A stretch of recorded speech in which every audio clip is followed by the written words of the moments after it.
కూటమి ప్రభుత్వం అధికారంలోకి వచ్చి 18 నెలలు గడుస్తున్న మైనారిటీలకు చేసిందేమీ లేదన్నారు మాజీ డిప్యూటీ సీఎం అంజాద్ బాషా.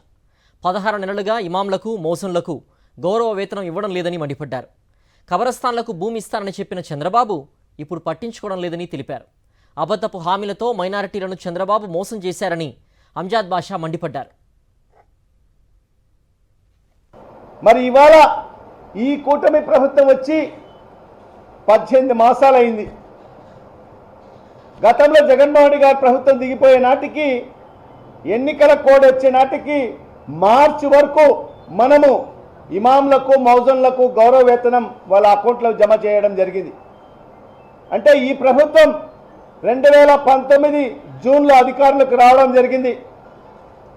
మరి ఆనాటి నుంచి ఇప్పటి వరకు 18 మాసాలు పూర్తి కావడం జరిగింది.